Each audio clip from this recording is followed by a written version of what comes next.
ॐ अज्ञानतिमिरान्धस्य ज्ञानञ्जनशलाकया चक्षुरुन्मीलितं येन तस्मै श्रीगुरवे नमः।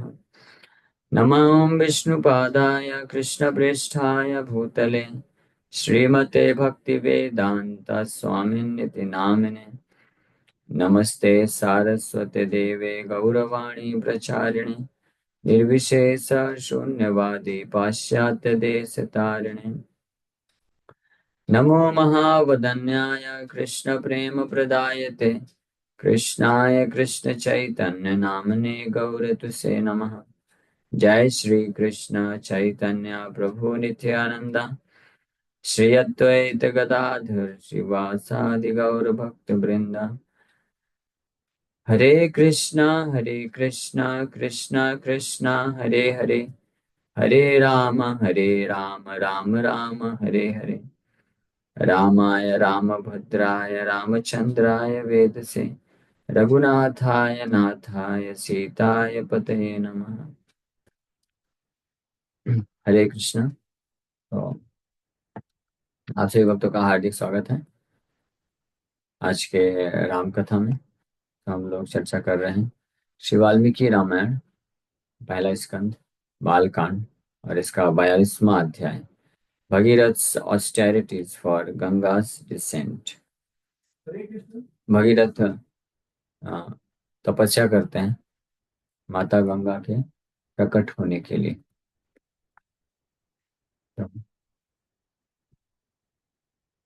Just a minute.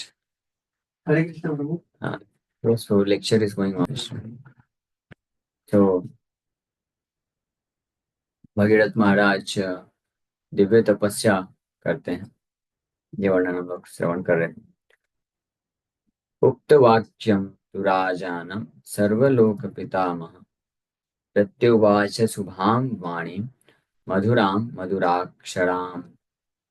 To the king who had spoken thus, the grandfather of all the words replied with words containing sweet syllables. His words led to auspiciousness and were charming in meaning.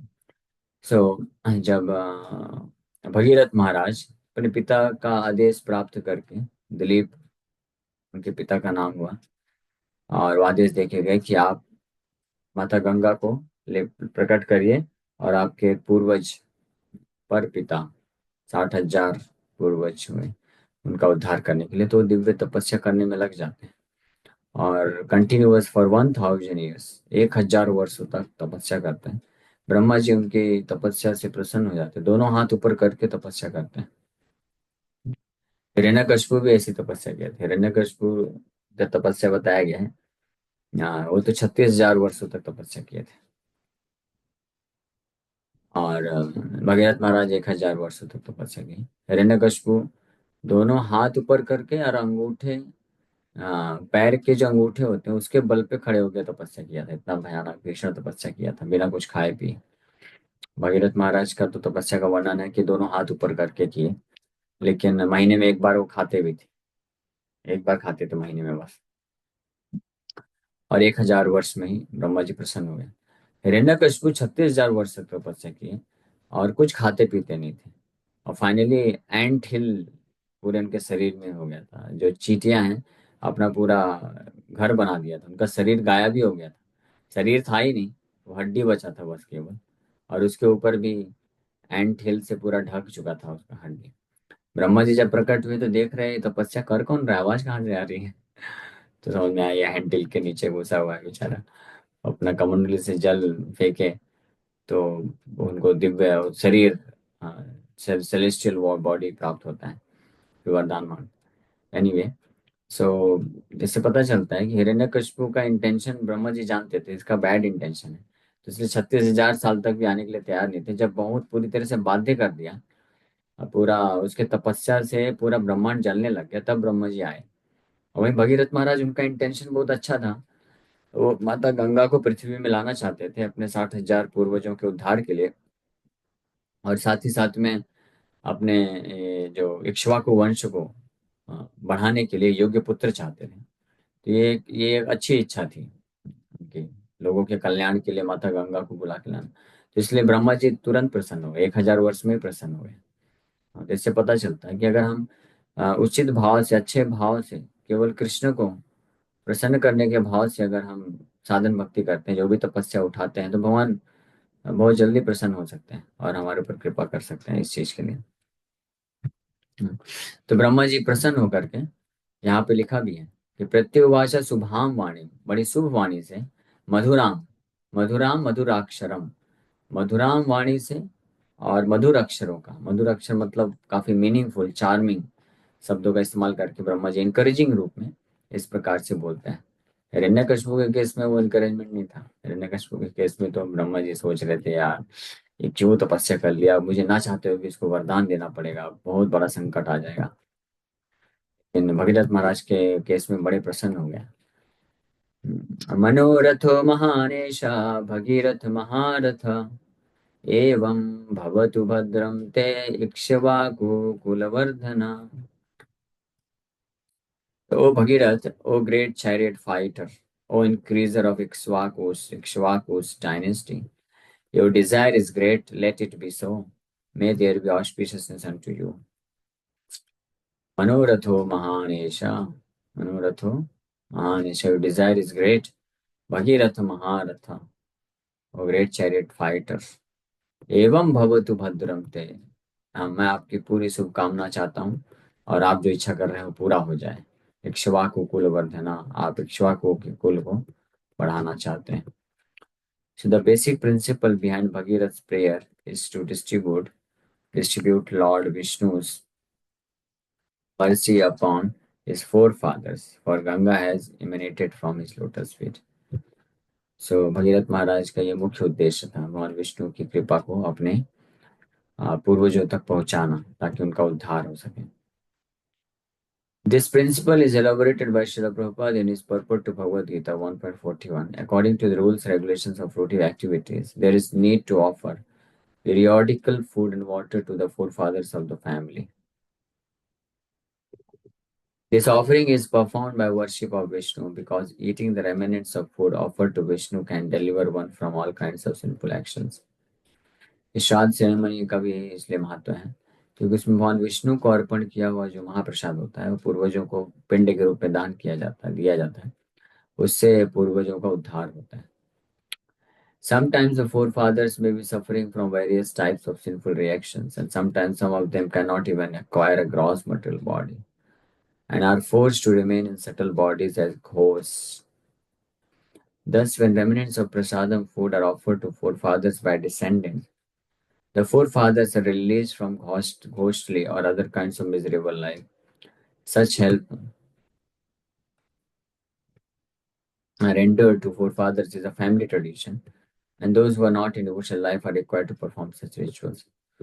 तो ये जो पिंडोदक क्रिया है, श्राद्ध ceremony है, पिंडदान है, ये बहुत महत्वपूर्ण है, स्पेशली उनके लिए जो भक्ति मार्ग में नहीं है। तो उनको ये निश्चित रूप में मस्ट डू इट, वो करना ही चाहिए। अगर वो नहीं करेंगे तो इससे उनके जो पूर्वज हैं अपने कुछ ना कुछ पाप कर्म तो होते ही हैं इस भौतिक संसार में रहते हुए, भले ही कितना पुण्यवान क्यों ना। और कलयुग में तो ज्यादातर लोग पापी ही हैं, तो उसके कारण उनको कुछ ना कुछ सिंफुल रिएक्शन जो है, नरक की स्थिति प्राप्त करनी पड़ सकती है। या कई बार ऐसा होता है कि उनको शरीर ही नहीं मिलता है, घोस्ट बन के भटकते रहते हैं। तो उससे मुक्ति के लिए, मुक्ति का ये है सर्वश्रेष्ठ उपाय है कि उनको भगवान विष्णु का महाप्रसाद अर्पण किया जाता है पिंड के रूप में, और इससे फिर वो उससे मुक्त हो पाते हैं और वापस से शरीर को प्राप्त कर सकते हैं। वापस इनको चांस मिल सकता है जन्म लेकर के भक्ति करने का। ये हेल्प देना चाहिए। लेकिन भक्त है तो भक्तों को भी भक्त भी कर सकते हैं इन डिवोशनल वे, लेकिन जो पूर्ण रूप से समर्पित भक्त है तो उनके लिए रिक्वायर्ड नहीं होता है। बट उसके लिए पूर्ण समर्पण होना चाहिए, completely 100% pure devotee. Otherwise a devotee is recommended to do such thing in a Vaishnava way. Such rituals involve taking shelter of Ganga का आश्रय लेना। आज भी हम लोग देखते हैं, स्पेशली नॉर्थ इंडिया तरफ में, जब भी किसी का देहांत होता है तो उनके जो है राख होती है तो जाके गंगा में बहाया जाता है। तो इससे उनको, वो अगर कोई पाप बहुत सारे पाप करने के कारण ऐसे कष्ट में फंस सकते हैं, उससे वो बच बच सकते हैं। Lord Brahma, the spiritual master of the universe and a direct disciple of Lord Garbhodakshai Vishnu, compassionately wanted to establish such rituals on earth for the benefit of those who are not in devotional life, and so appreciated Bhagirath's prayer. तो भगीरथ महाराज का ये बहुत बड़ा कृपा है। भगीरथ महाराज तपस्या किए और उनकी कृपा से फिर ये सब चालू हो गया। तो कितना बड़ा लाभ मिल गया, ना केवल उनके पूर्वजों के लिए, लेकिन फिर लेटर ऑन इस सिस्टम को आज तक फॉलो किया जा रहा है। गंगा नदी का आश्रय लेकर के लोग अपने पूर्वजों का उद्धार करते हैं और पिंडोदक क्रिया करते हैं। तो ये बहुत ही very much required. That is the special advantage of taking birth in the holy land of Bharatvarsh. ये यम हैमवती गंगा ज्येष्ठा हिमवता सुता तां वै धारयितुं शक्तो हरस्तत्र नियुज्यताम्। This Ganga near the Himalayas is the elder daughter of Himvan. Pray to Lord Hara to hold Ganga when she descends to the earth. He is capable in this regard. So Iyam Hamvati, इसका मतलब ये सूचित कर दिया कि गंगा उनकी तपस्या से प्रसन्न होकर के आने के लिए तैयार तो हैं। उन्होंने इतना तपस्या किया ब्रह्मा जी के आदेश पे, गंगा यानी तैयार है। इसलिए बोल रहे इयम हेमवती गंगा, ये गंगा जो है हिमवान की पुत्री है, ज्येष्ठ पुत्री है। हिमवतः सुता तम वह धारे तुम, लेकिन उनका प्रवाह इतना तीव्र है कि पृथ्वी धारण नहीं कर पाएगी। पृथ्वी में अगर अपने प्रवाह से आएगी तो पृथ्वी में होल करके नीचे पाताल लोक में चली जाएगी, कोई फायदा नहीं होगा फिर गंगा को इधर आने का। तो इसलिए आप शक्तः हरः, भगवान शिव जो है योग्य है गंगा के वेग को जो है धारण करने के लिए। तत्र नियुज्यताम, तो आप उनको प्रार्थना करो इसके लिए। गंगा तो आ जाएगी आपकी तपस्या से, लेकिन गंगा को धारण करने के लिए योग्य व्यक्ति हैं भगवान शिव कैलाश में बैठे, उनको आप प्रार्थना करो। अब वापस से फिर तपस्या करेंगे, अब शिव जी के लिए प्रार्थना करेंगे। गंगाया पतनम राजन पृथ्वी न सहिष्यति तां वै धारयितुं वीरा नान्यं पश्यामि शूलिना। O king, the earth cannot bear Ganga's fall from the heavens. O hero, I don't see anyone other than the trident bearing Lord Shiva as being capable of bearing her. हे राजन, गंगा के वेग को, गंगा जब स्वर्ग से गिरेगी पृथ्वी में, तो उस वेग को पृथ्वी सहन नहीं कर पाएगी। इसलिए न सहिष्यति तम वै धारे तुम वीरा, हे वीर, हे राजन, आप भी बहुत वीर हैं, लेकिन टू बी वेरी फ्रैंक आप इतने वीर हैं तो लेकिन जहां तक मैं देख सकता हूँ कोई भी व्यक्ति भगवान शिव के अलावा और कोई भी व्यक्ति नहीं है इतना शक्तिशाली जो कि माता गंगा को धारण कर सके। शूलिना, शूलिना न अन्यम पश्यामि शूलिना, ट्राइडेंट, शूलिना मतलब त्रिशूल धारण करने वाले भगवान शिव, हाँ, उनके अलावा और कोई धारण नहीं कर सकता, इसलिए आप उनको जाके प्रार्थना करो। और शिव जी जो है बहुत दयालु हैं, आशुतोष हैं। वो तो अपना पूरा का पूरा जीवन जो है लोक कल्याण के लिए व्यतीत करते हैं। ऑलरेडी जब ये समुद्र मंथन हुआ था तो भगवान नारायण स्पेशली शिव जी को याद किए। उनको मालूम है कि बिना संकोच के, विदाउट विदाउट हेजिटेशन, बिना आर्ग्यूमेंट के, बिना कुछ प्रश्न पूछे कि इसमें मेरे को क्या लाभ मिलेगा, मेरा अगर ऐसा मुझे कष्ट मिलेगा तो कौन बचाएगा, ये वो फालतू कोई भी चीज नहीं, तुरंत तैयार हो जाएंगे उस हलाहल को पीने के लिए। इसलिए भगवान नारायण इमीडिएटली बोल दिए देवताओं को, जाओ भगवान शिव के पास, वो मान जाएंगे।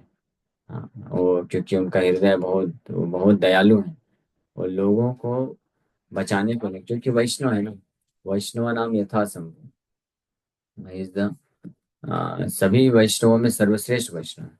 और वैष्णव तो बोलते ही हैं, वैष्णव का अर्थ होता है कि जो दुख दूसरों के दुख को मिटाने के लिए तत्पर होता है।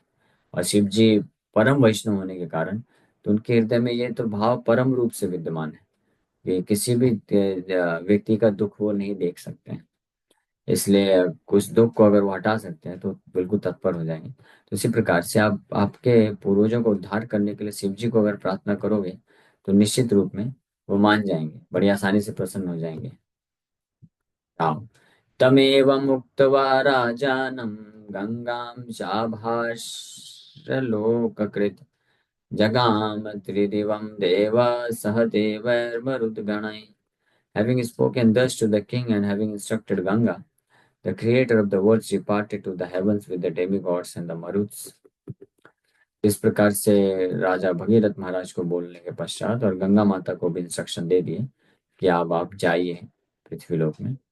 ब्रह्मा जी पूरे जगत के सृष्टिकर्ता, हाँ, जगाम त्रिदिवम देव, लोककृत क्रिएटर ऑफ द वर्ल्ड्स, हाँ, जगाम त्रिदिवम देव, अपने जो है लोगों को ब्रह्मलोक की तरफ निकल जाते हैं वे डेमिगॉड्स एंड मरुत्स। जब ब्रह्मा जी आए थे तो कई देवतागण भी आए थे उनके साथ, उनके एसोसिएट बन के, और फिर साथ में निकल जाते हैं। So Lord Brahma told Ganga, my dear child, please be merciful unto the king at the right time। यानी गंगा माता को आदेश दे दिए कि आप कृपा करना, सही समय आएगा। ये सही समय कब आएगा? भगीरथ महाराज जाके शिव जी को प्रार्थना करेंगे, उनको प्रसन्न करेंगे, तो फिर वो सही समय आने पे आप इनके ऊपर कृपा करना। एक इंटरेस्टिंग चीज ये भी है कि भगीरथ महाराज जब वापस से तपस्या करेंगे शिव जी को सहमति कराने के लिए, भगीरथ महाराज ब्रह्मा जी को नहीं बोले कि देखिए मैं तो ऑलरेडी इतना तपस्या कर लिया 1000 साल, अब आप गंगा माता को अगर आदेश दे सकते हैं तो शिव जी भी तो आपके पुत्र हैं, तो उनको भी बोल दीजिए ना कि गंगा को धारण कर ले, मुझे क्यों खाली फोकट का तपस्या दोबारा करवाना चाहते हैं? ऐसा नहीं। हाँ, विधि है, विधि विधि को पालन करना चाहिए, ये विधि है। इसको बोलते हैं एटिकेट, वैष्णव एटिकेट या विधि जो भी होते हैं उसको पालन करना जरूरी है। तो ब्रह्मा जी उनकी तपस्या के योग्यता के अनुसार जितना था उतना आशीर्वाद देके चले गए और आइडिया भी दे दिए, गंगा माता को आदेश भी दे दिए और ये भी बता दिए कि गंगा माता का वेग को पृथ्वी नहीं सहन कर पाएगी, तो मैं आपको उसका उपाय बताता हूँ। उपाय भी बता के चले गए कि आप शिव जी को प्रसन्न करो और उनकी कृपा से फिर ये संभव हो पाएगा।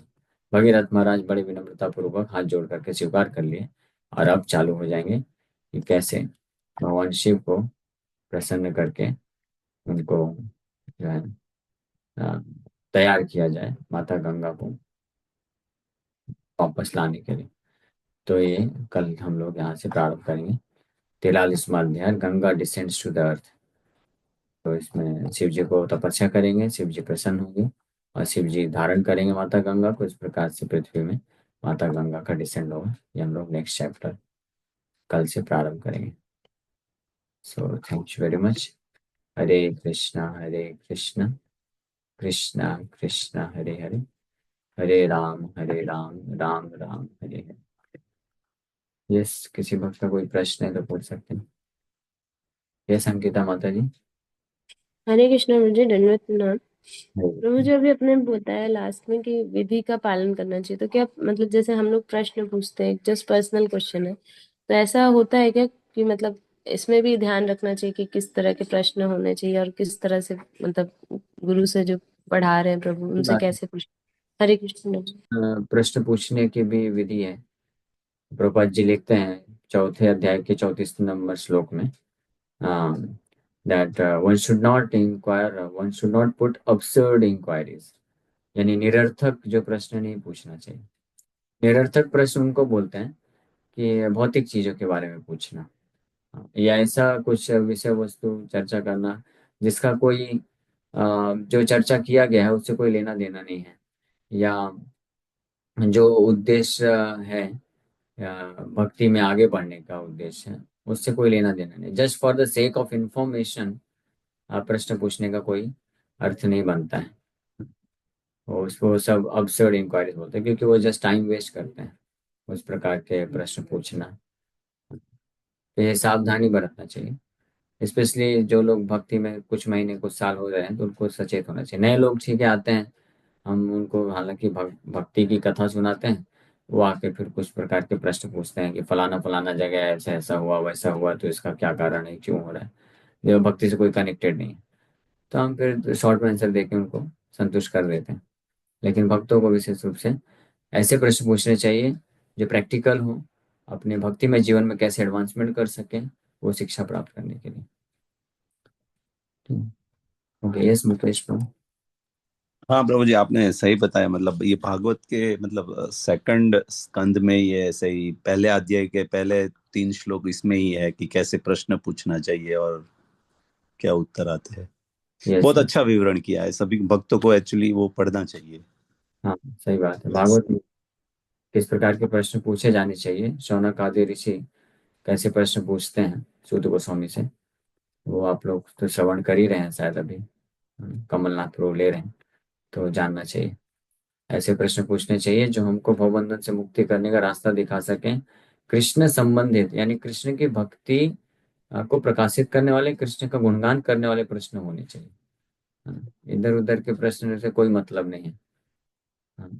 भौतिक संसार में तो लाखों करोड़ों चीजें चलती रहती है, उसको हमसे क्या लेना देना, हमको उसका क्या करना है। ठीक है। ओके।